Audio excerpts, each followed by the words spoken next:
The Word of God is alive and powerful, sharper than any two-edged sword, piercing even to the dividing asunder of the soul and spirit, and of the joints and the marrow, and is a critic of the thoughts and intents of the heart.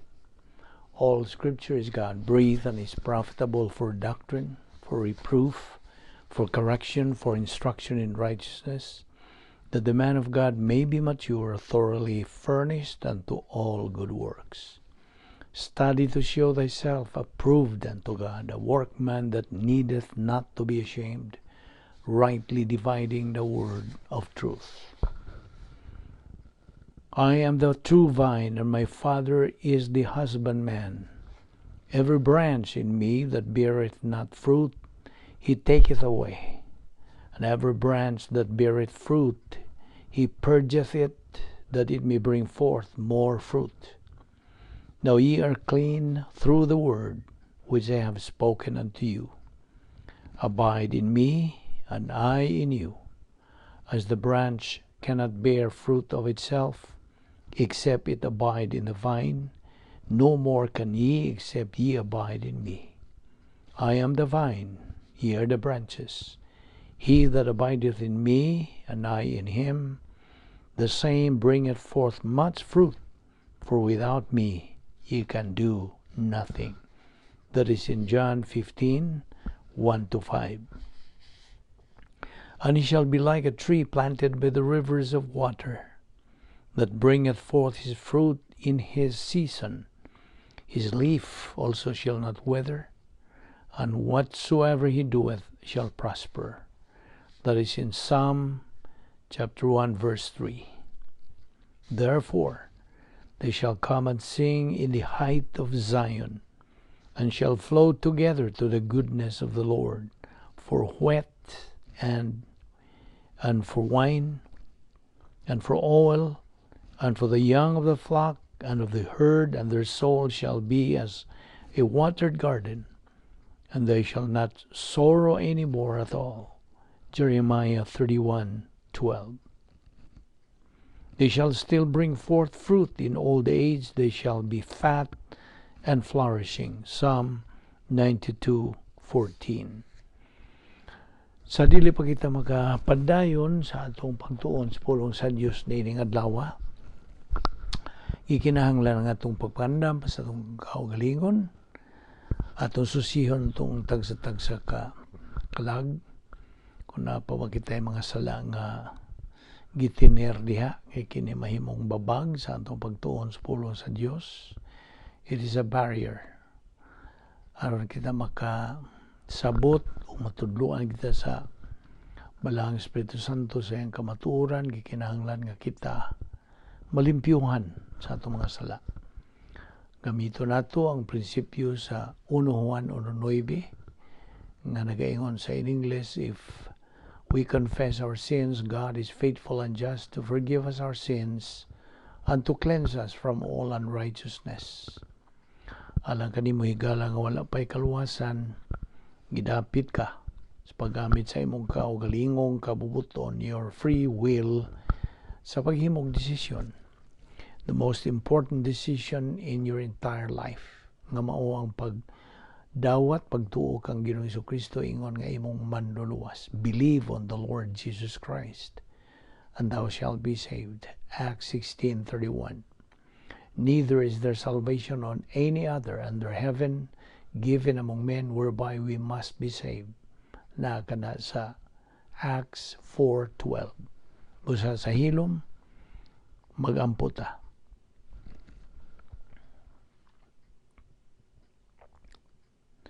Magamputa, mana mga Diyos, nga pasalamat kami kanimo sa makausap pa sa iyong pagdala ka namo ning dapita, aron kami makapadayon sa pagtuon sa imong pulong. Bani kami, O Diyos, tangtangang mga babag sa among nauna, o kini among Bible study through the YouTube, ubos sa Balbido Evangelistic Ministry, panalangin ni kini, O Diyos. O kini magpadayon gayud sa pagpakailap sa imong maayong balita sa kaluwasan o sa imong mga pulong, pagtulunan diya sa imong sa Biblia nga diin among makatunan ng imong mga kabubuton. Kining tanan namong gipasalamatan sa ngalan ni Ginoong Hesukristo. Amen. Maayong adlaw sa tanan, mga suki, mga higala, mga kaigsunan diyan ni Kristo, aniya na sa kita sa makausapa. Pasalamatan na to ang Diyos ay ang paglugway sa itong kinabuhi, iyang pagkitang pabuhi ning hangtod ni gayuna, nagaginawa pa kita as kilang atong panglawas o lanti pang atong pangisip, kinitanan grasya. Tungod lamang kini sa gugma, kaluoy, kortesiya o grasya sa Dios. Dili kita takos nga mudawat nini, panmatinumanon gayud ang Dios. So okay, padayon ta sa atong pagdupot sa atong hilisgutan o pagtulunan nga giuluhan og the doctrine of divine guidance nga taon na natong giduputan kini. Daghan mangud tang mga punto sa doktrina nga mo salingsing o mo unsa nimo branch out gikan sa usa ka topic, magka sumpay-sumpay o gani na ay mga daan na natong gipangisgutan nga atong masubli, mabalik kay mao man kini lagi ang atong method of teaching, inculcation nga sinilsilay gyud nga hangtod na di na makalimtan ug mao ginay atong kinabuhi na. This is our life. The Word of God is our life. God wants us to live this kind of life. Mao na nga human ta maluwas, human ta modawat kang Ginoong Jesucristo ingon nga atong manluluwas, kita na unsa. Mao na daghan nga mga kaayuhan nga atong nadawat gikan sa Dios. Grasya. Ang kaluwasan, grasya. Ang iyang plano sa itong kinabuhi, grasya. Ang atong kinabuhi dinhining kalibutan na grasya. Dili kita takos. Mao nang palungtad patahangtod ni gayuna kay wa pa man mahuman ang plano sa Dios atong kinabuhi.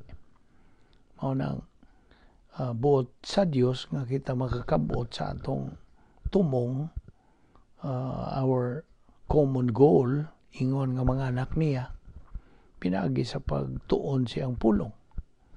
Kay mao ra maning paagiha, mao man iyang gihanay o iyan na ning kanang gipahiluna unsaon nato pag pasibo usab sa iyang kabubuton. How we have to be in sync with His perfect timing. Mao bitaw nang manduan kita sa iyang pulong nga we have to be in sync with His timing, which is perfect. Kay karong panahon na mao na niyang panahon gyud nga baruganay na gyud. Mao na sinilsilay aron mabarugan nato sa atong pagkinabuhi ingon nga mga anak sa Dios. Kay this is the only way nga we can function effectively as children of God, mga anak sa Dios. Di man tataga dinhi, lumalabay man lang tanini, nagbiyahe man lang taning kalibutan na. Sa madugay sa madali, kuhaon kita sa Dios, ug adto mo puyo uban kaniya hangtod sa kahangturan. Kini nga itong kinabuhi, labias kamubo. Life is just a passage of time. So mao na nga, we have to purchase the time because the days are evil. Mao na sultis pulong sa Dios. Evil, dautan, nagkasamot. Kay kining kalibutan na, it's a rotten world. Gidumala sa number 1 nga kaaway sa Dios nga si Satanas. Siya ang nagdumala, gitugutan siya sa Dios. O kita niya ta siyang teritoryo. Nagapuyo sa atong pagkinabuhi nga naa siya sa iyang teritoryo ni atong puy-an karon. Mo na ang Dios, di siya makaako ang iyang mga anak, mga pildiro, nining gubat nga espirituhanon. Nagatuwang sa gubat nga espirituhanon 24/7, 365 days. Moment by moment, trabag yun away nga espirituhanon. O mao na ang Dios nagasangkap sa tanan nga mga hinagiban nga atong that we can shield ourselves, we can arm ourselves. And this is the only weapon nga atong magamit batok sa atong kaaway nga espirituhanon. Espiritu gud si Satanas. Sa may kaasdang sa espiritu. Espirituhanon po mga hinagiban. Mao ni ang pulong sa Dios. The sword of the Spirit is the word of God. Mao ni atong sigig tuon.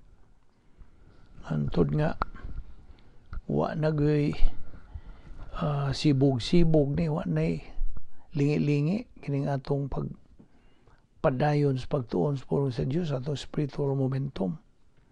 Kining atong gibuhat kada adlaw. Mao ni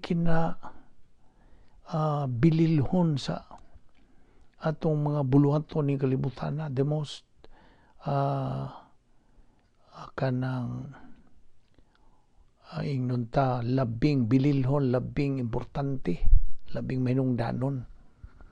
Kay mao man lagi kini ang atong magamit sa pag-atubag bisag unsa mga suliran na bitaw gisangkapan paganita sa Dios og 10 problem solving devices. I hope na silsil na po na nimo nga gamiton gyud nato sa panahon nga nanay mo asdang sa atong kinabuhi. Mga suliran, mga pag-antos, mga pagpiit, kalisdanan, kasakitan, pagsuway. Ano mo rin ang atong magamit. Huwag tayo lang magamit oy.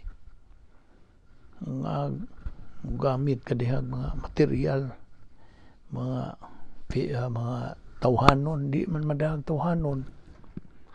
Nang daghang mga casualty, nining maong gubat ng espirituhanon kay o man sila kanang sangkap silang kaugalingon nga hinagiban. You see? Mo na kung buot di kang mahimong mananaog, bisan din hipasiyuta, hangtod dito na sa eternidad, then mo ni patunon ta sa Dios sa iyang pulong kay na diha tanan niya man ta gadupot nining doktrina sa Dios nung pag-agak, Dios nung pagtultol, kanang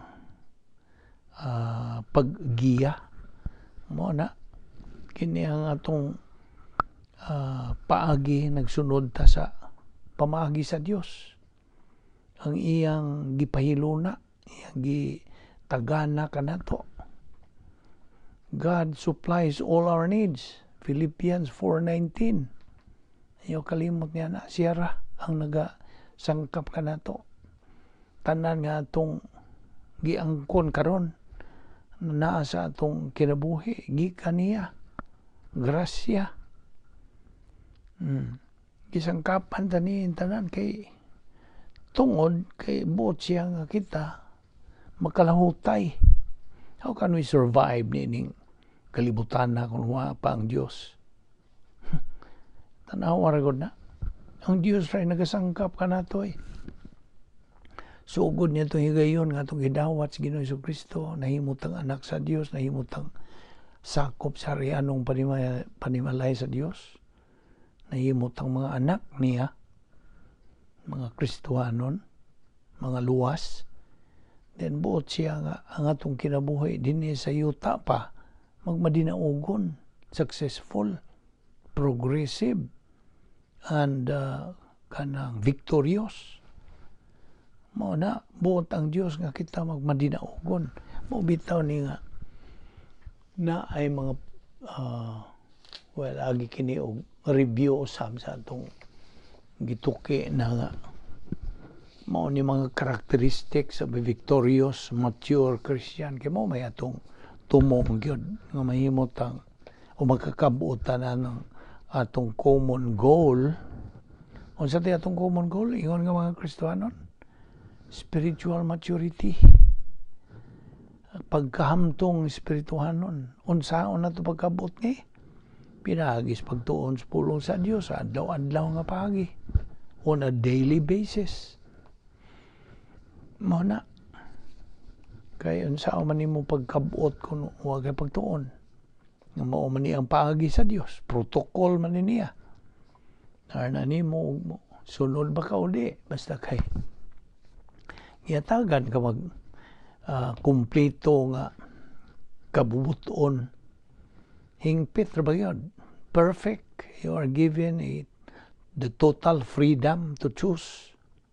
Total freedom of choice. Magapili ka bisag unsa imong buhaton, but uban niya nang hingpit nga kagawasan na responsibilidad. With that perfect freedom goes responsibility.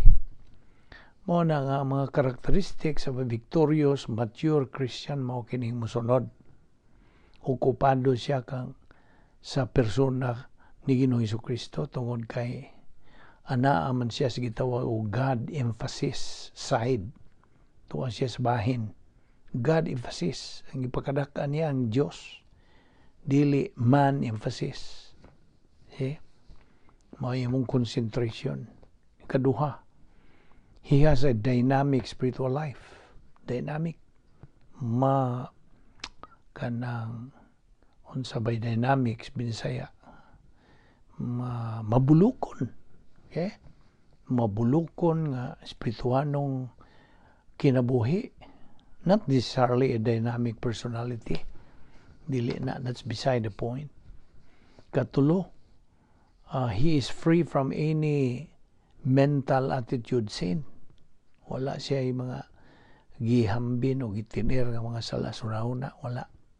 Therefore, kaya man siya salasurahuna, na iyang pagka-relax, na iyang pagkahayahay siyang pangunahuna, relax mental attitude. Mo nagingan lan og RMA, relax mental attitude. Nindot ra ba gyud ang imong masinati nga na kay kahayahay sa mong pangunahuna. Di na ka matarantar, di na ka kanang makadipo-dipo, di na ka kanang paranoid, unsa pa diha. Relax ka. Nya ikaupat na siya kompleto nga dakbalay sa iyang kalag. Completed edification complex of the soul. So that na siya maximum function sa iyang spiritual self-esteem. Nya ika-5, na nag-iya na siya og mga mithi o hiyas nga Kristiyanon, Christian virtues. Kini resulta sa iyang kanang galing na sa doktrina nga iyang gipang katunan. Diha siyang kalag. Okay? That's the result of metabolized doctrine sa iyang kalag. Unsa man ning mga ehemplo nini, mga hiyas nga mga Kristiyanon, Christian virtues. Pananglitan ang pagkamapaubsanon. Virtue man na. Hiyas ka ng Kristiyanon. Courage. Ang kaisog. Ability to think under pressure. Pananglitan ka, tubang ka under pressure na kamao kagyapon mo balanse. Magkanahuna pagkagusto. Virtue na. Unsa pa'y sunod? Integrity. Ang buot pasabot yung integrity pagka masaligan. Masaligan ka ba? You are reliable, can be trusted. O na integrity. Unsa pa? Honesty. Ang iyong pagka matinudanon. Pagka-honest. And then generosity. Ang iyong pagka manggihatagon. Flexibility. Ang iyong kanang adjustable. See? Magkamao ka mo mubahog. See? And then, understanding, imong pagsabot. Dalira ka makasabot. Ang sinabtanon. Kindness, ang imong kanang pagkamaayuhon. See? And then discernment. Kung sa maning discernment. Ability to distinguish false from truth. Mo ni discernment. Makamatikod kadayon nga kini sayop, kini di mayo, kini mini, see? O kini mo'y husto, kini mo'y matuod. Discernment. Virtue gyapon na. Unsa pa? Tenderness, ang imong pagka maaghop. Tenderness, meekness. Unya ang imong katakos nga makasulbad ka na sa imong kaugalingong suliran. You have the capacity to solve your own problem without running to anybody. Wa ka na kanang dagan nga to sa uban, magpatambag ka. Wala na. Kaya ang mutambag ni mo ka na ng doktrina nga na si mong kalag. Imo lang ng hulbuton, huwag mo imong gamiton. Wala kay pagsalig sa uban. Ayaw nagsalig sa uban. Bisan gani mong pastor. Ayaw, dili na. Kaya ang trabaho sa pastor mong pagtudlo lang. Ni mo kanang mukat-on ka ba? O imo ba nang ipatuhop diya si mong kalag? Kanang iyang itudlo? O dili? Na kay kagawasan gyapon. Unsa pa? Well, you now have the capacity for life. Na nakikatakos pag kinabuhi. Ang buta sa but yun ini, makamao na ka mo kanang dumala. Okay? Makamao ka na sa pag-handle any situation in life, be it in prosperity or poverty. Prosperity or adversity, kamao ka. Makamao ka na mo kanang sa pag-atubang niya na. Huwag naanap po kay katakos sa pagkalipay. Nanay kay katakos, malipayon ka na. Mabitan ng ganing mga Kristohanon nga nagtubo yun sa pulong sa Diyos. O niya makamatikod ng uban nga mga di magtutuo mo. Ingon siya, lahi lagi na siya. Lahi yun. Makita nila ang kalahian sa usa ka magtutuong nagtubo ug magtutuo nga wa magtubo. Kay matingana sila ngano man kang malipayon magkakanunay. Bisag na kay mga suliran nga malipayon ka na mao na pag-abri sa pagsaksi, pagsangyaw. Imo na nang sangyawan katong nag-ingon niya na. Ang akong gibuhat mao ra pagtuon sa pulong sa Dios. Na mao na sugod na kag sulti o pagsaksi. Yan ang mga dili magtutuo. O tingali magtutuo nga wa magtubo. Mga sayop mga pasiunan nila. Unsa pa? Na siya katakos sa pagdawat o mga panalangin. Busa, therefore, siya nagahimaya na kang Ginoong Kristo. He is now glorifying the Lord Jesus Christ. Mo bitaw nagsigi tag kanang murag memorize lang nato na to God be the glory. Glory be to God, all of this. Na, ang tinuod yung pag-glorify sa Dios mao ang pagtuon sa iyang pulong o pagtubo sa iyang pulong. Pagtubo sa kaibalo o sa grasya, grow in grace and in the knowledge of our Lord and Savior Jesus Christ. Namo na niya na pag yung mga characteristics kanang mga kinaiya sa kanang espirituhanong self-esteem.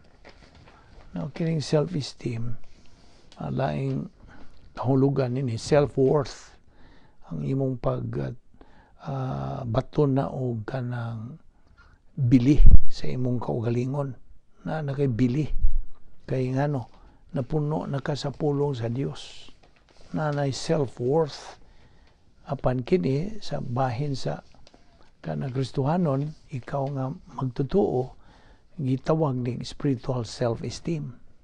Spirituhanon nga kanang may bili nga imong gibatunan sa imong kaugalingon. Now unsa man ni mga characteristics, ehemplo, tranquility of soul. Na nakay kalinaw diha sa imong kalag. Tranquility. Kahapsay, kalinaw, kahayahay. Nya ikaduha, naanay kalig-on diha sa imong pangunahuna, stability. of mentality. Well, of course, popular parlance din is courage, kaisog, kalig-on. Okay? Ikatulo, na nakay-composure, marked by self-assurance, nakay-composure ka ng imong pagbarug na gyud tungod kay na nakay self-assurance, ang nakay siguro sa imong kaugalingon tungod kay imo magibarugan ng pulong sa Dios. Di man na nimo ikatandi sa bisag unsang baruganan sa kalibutan.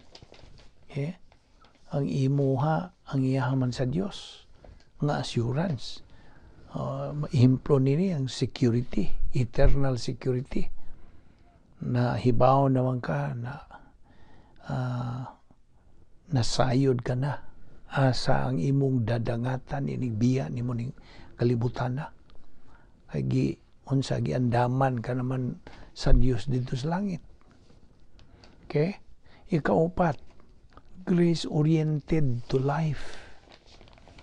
Na unsa bay binisayag oriented na kanang umol o na kanang maayo na yung pagka hiluna nimo. Maro gyud ni atong kabutan nga binisaya. Anyway, makasabot man ta sa English, grace-oriented to life. Ikalima, doctrinally oriented to reality. Oriented na ta nahiluna na ta sa grasya o sa doktrina. O gato kining kanang gamit ngadto sa atong kinabuhi, sa katinuuran sa kinabuhi, reality in life. So, mao ni ikalima na, ikaunom, makamaon na ta na natay katakos sa paghimog mga husto, tukma, maayong mga desisyon. Kay sa panahon nga mohimo tag desisyon ato nang himuon didto sa sod sa atong puloy-anan ingon nga mga Kristohanon. Unsa tawag niya na? Operational divine atmosphere. It's a mental attitude. See? So we can make good decisions from a position of strength. Nga mao ang operational divine atmosphere. Ikapito, na natay personal nga control sa atong kinabuhi. Okay? Personal. Makamaon na tang mo dumala sa atong kinabuhi, pinaagi sa atong pagpuyo, pagbuhat, function, o sa atong pagtubo espirituhanon, sod sa atong operational divine atmosphere, agi og sunod o pagtuman sa protocol nga plano sa Dios. In other words, in English pa, we now have personal control of our life through residence, function, and momentum inside the operational divine atmosphere, fulfilling the protocol plan of God. Kunyang ikawalo, na natay personal sense of destiny. Personal lang atong kanang pagkasayod. Sense, pagkasayod ang atong dadangatan nga paingon na ta sa atong destino, eternal destiny, which is heaven uban sa Dios, sa wala na'y katapusan. Ibaw na ta niya na. O ikasiyam, na nakay self-confidence, na nakay pagsalig sa mong kaugalingon, tungod kay na nakay mga doktrina nga na diha sa imong kalag, metabolized doctrine. Kunya, ang ikana po, poise, na nakay ingnon ta imong kaligunan, poise, self-command, na nakay self-command. No, naihang pangutana nimo. Pangutana ko kanimo, tubagan ni, magkatubag naman tingali ka. How can a believer become useless to God? Unsaon man sa usa ka magtotoo nga muwa na'y pos sa Dios. How can a believer become useless to God? Tubag. By being negative to Bible doctrine. Kung ikaw magnegatibo, wala kay gana, wala kay gugma, wala kay tinguha, wala kay kainit, wala kay panahon sa pagtuon sa Diyos din, mo na, sigurado nga ikaw wala pos sa Diyos. Kaya di naman ka mapahimuslan sa Diyos. Wala kay kapuslanan. Mo bitaw ng dako kayo ning punto sa doktrina nga kinahanglan nga atong masilsil gyud nga kini ra man gyud ang kinabililhon sa tanan. Di gyud nimo gani na ikatandi sa unsang kanang mga ingnon ta wealth. No, bitaw nagiingon dias pulo sa Dios nga, what doth a man profit if he gains the whole world but suffer the loss of his soul? Sao man na? We have only but one soul to save. Usara. Tingali mo yung may bitaw ang tagdaghan patag kalag, no? Murag magkatawat ang muna mo ingon yan na usara nga itong kalag ihatag sa Diyos. Either you kanang make it, either you save it or lose it. O ka na ma-determine lamang samtang ka kinabuhi pataning kalibutan na. Di na nanto ma-determine kung kuhaon na sa Diyos, kung mamatay na ta sa atong lawas. See? Ang mo bitaw ning diya sa Roma 8:28. Popular po ni nga maong bersikulo.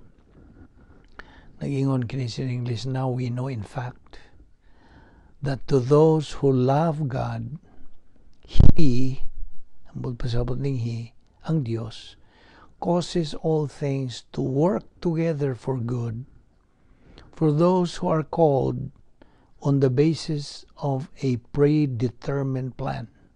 O na corrected translation, gikan sa original nga Griego. Okay? Kaya ang Diyos na iplano sa atong kinabuhi. Nagkasabot ka? Na iplano. Mo bitong ipabuhi pataron. Na siya plano sa matag magtotoo. Unsa man yung plano ha? Well, God provides through His grace. Ang tanan nga itong gikinahanglan. Gikinahanglan ha? Dili kay gusto. Dili maka-provide ang Diyos atong gusto. Ang iyang ma-provide ang atong gikinahanglan. All that you need for you to be able to fulfill this plan. Na, isang kapanta sa Diyos. Isang kapanta sa tanan tong panginahanglan aron kita makaunsa makatuman ining plano nga iyang kanang tagana o giandam alang kanato. Og sanglit ang Dios hingpit man, perfect man siya. Ang iyang plano sa itong kinabuhi, hingpit po. Perfect. Kasabot ka? However, for you, na dili perfect, ang Diyos naghahatag kanimo even more. Ang Diyos nagasangkap kanato who always fail. Ganun na itong pakyas. Who always give up. Nga kita mga kanang mga luya pa, weak. We are weak. Ang Diyos naga-provide kanato even more. See?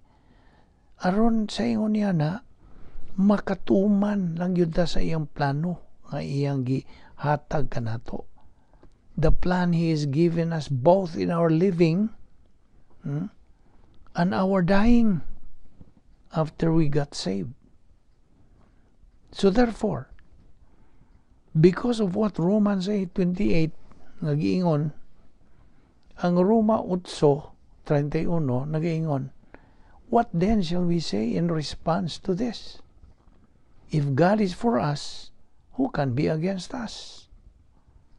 Kung ang Diyos na kanato kinsa pa may musupak batok musupak kanato ug kanang katapusan nga bahin niya na or conclusion regarding this atong mabasa diya sa versikulo 32 nga nagaingon, He who did not spare His own Son, but gave Him up for us all, how will He not also, along with Him, graciously give us all things? Now, kining pagkasultiha diya sa versikulo 32, nagpakita kini kanato, is showing to us nga ang Dios nga Amahan mihukom sa tanan natong mga sala, tanang mga sala sa kanang tanang sakop sa kaliwatas tao, past, present, and future, pinaagi ngadto kang Ginoong Kristo nga mo nay buhat sa pagpuli, buhat sa kaluwasan sa pagpuli kanato sa iyang pagpakamatay dito sa cross. And because of this, tungod niini, we can vividly see, maklaro gyud nato nga dili ang mga sala mo isyu sa kaluwasan kundi si Ginoong Kristo. It is not sins that is the issue in salvation, it is Christ. Si Ginoong Kristo who is the issue in salvation. Siya He took all our sins, iyang gipasan, gidawat niyang tanan to mga sala, tanang mga sa tibuok kaliwatan sa tao ngadto sa iyang lawas dito sa cross.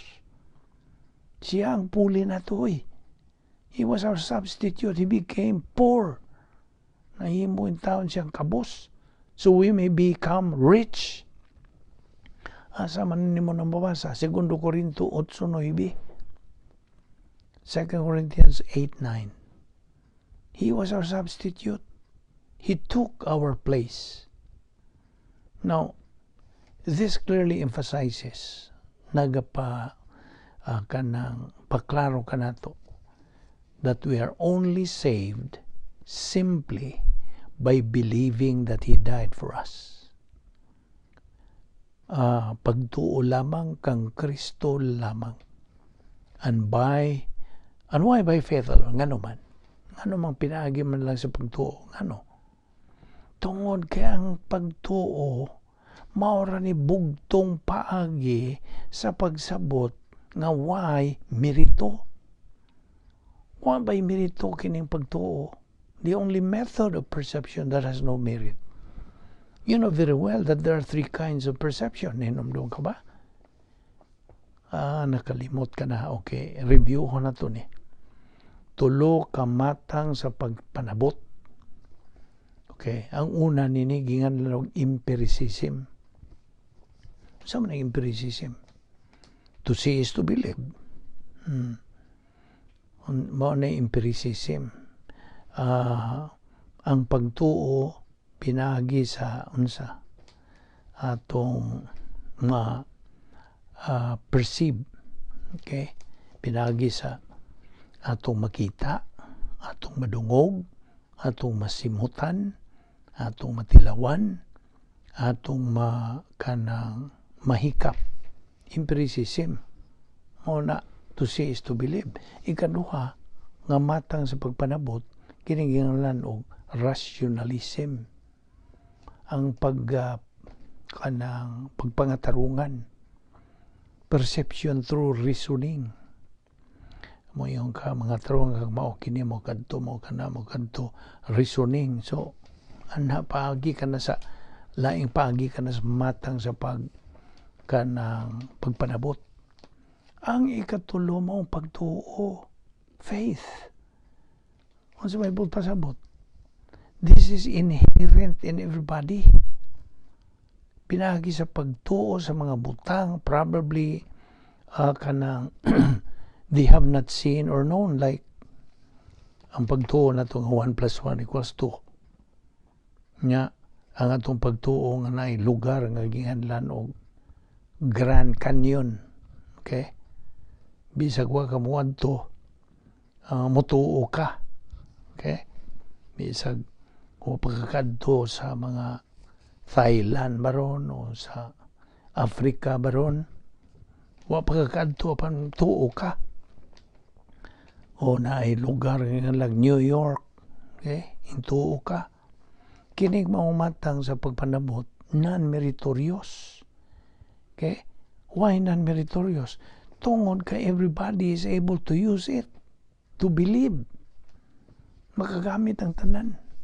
Di man ka makaingon nga, ako ra may laki, kaya ako ra may makatuo. No, ang tanan na ipagtuo. Okay? So why merito? Pareharagod na nga, tanan makainom og tubig. Tanang normal ang tao makainom og tubig. Tanang normal nga tao magkakaog luto. Okay? Ang pasabot niya normal, wa ba siya ikabilinggan, wa ba yung Tagalog kapansanan, kapinsanan. So, ang tanan nga normal, magkakaon, makainom og tubig. So, why merito? Now, kung bahin nas kaluwasan, paminaw, when it comes to salvation, it is the object of that faith that has the merit. Maunay na ay merito. O kinsa man ang object, kinsa man ang tumong niya ng pagtuo. Si Ginoong Jesucristo. It's the Lord Jesus Christ. It is all in Jesus Christ that has the merit. O we never ever have any kind of merit in order to get saved. Never. Wag yun tayo merito. Ako sublion, all the merit is in the Lord Jesus Christ. Ug tungod niini, ang pulong sa Dios nagaingon, whosoever believeth on him shall never perish, but have what? Eternal life. Therefore, there is this principle, naaning prinsipyo that I've given you, o gihatag nimo, that to die for a believer is what? For a believer, to die is gain, profit, ganansya. Asa man mo na mabasa, Philippians 1:21. For to me to live is Christ, to die is what? Gain. A believer in Christ, ang magtotoo ni Ginoong Jesucristo, kanang declare na siya nga kanang mananaog ngano man, because he is an overcomer. Nikao in Greek, kanang pulong na nikao is overcomer. Kanusa man siya nahimong overcomer? Niya itong higayon nga gidawat niya si Ginoong Jesucristo ngayang manluwas. He became an overcomer. Now, bahin sa atong pagkinabuhi, on the part of living, the living side, ang usa ka magtotoo nga gi-deklara naman siya nga strategical winner because he is now on God's side. Natubo man siya sa pulong sa Dios. Is using daily the Word of God in his life. Nagagamit na sa pulong sa Dios sa iyang kinabuhi adlaw-adlaw. Iyang gigamit ang napulo kakasulbaran sa mga suliran, 10 problem-solving devices, nga andam sa Dios alang kaniya. All of this, kining tanan, 10 problem-solving devices have been taken from God's Word, which this time nahimo na nga bahin sa iyang kalag. Nagatuyok-tuyok na diha sa unsa iyang panimuot. It's already circulating in the stream of his consciousness, of the mentality of his frontal lobe. Sa iyang kanang frontal lobe sa iyang kalag. Nagingan lang na ito og application. This is the real issue. Paggamit na. Ang unang prophet, when a believer applies doctrine to experience in life, mao kanay first prophet. Unsa may ikaduha nga ganan siya. Third phase, phase 3 na sa plano sa Dios. Absent in the body, face to face with the Lord. Inigbiya na ito ng kalibutan na. Matubang na tao, kinabuhi na uban sa Dios, hangtod-hangtod. ug unsa may katulo nga ganansya. Aha, all your blessings are becoming a reality. Nahimo na gyung matuod, tinuod. The blessing, great blessings nga gideposito alang kanimo didto sa eternidad. Kini mahimo ng tinuod, they become a reality. That's your third prophet. Unay katulo nimong ganansya. Ug tungod niini, only a believer nga naga-function uban sa doktrina nga mahimong winner, mananaog. Ug siya maka boldly and courageously stand firm bisan pag nagatubang siya kamatayon. Akong balikon, because of this, niining mga kanang mga ganansya nga nadawat na sa maong mananaog nga kanang Kristohanon, siya lamang nga naga-function uban sa doktrina maunay maka maisugon siya, he can boldly and courageously stand firm while facing death. Samtang siya nagatubang o kamatayon. This is the only kind of believer nga mature, hamtong nga espirituhanon, and he is able to suppress iyang maduot, iyang kanang maduon the disaster of dying. Disaster maning pagkamatay, di ba? But this believer who is mature is able to suppress the disaster of dying from entering into his stream of consciousness. Otherwise, it becomes a stress to him. Now, he is bold enough. May sugon siya. Maligon siya. Strong enough to suppress it. Nga naman, tungod sa pulong sa Diyos. O lakip na ning pulong sa Diyos ang napulo kakasulbaran sa atong mga suliran. Okay? Now, di ba na to ang kantong daghan kayo itong ibang tunan nga mga operations like Operation RES, Operation PTA, Operation CTR. Nainomdom ka ba? Kining Operation PTA ato ring labason unsa man ning PTA. Operation PTA, a believer must be in the right place at the right time with the right attitude. Mo ng PTA. Unsa pa man. Operation CTR, mao na ang kanang agenda sa Faith Rest Life.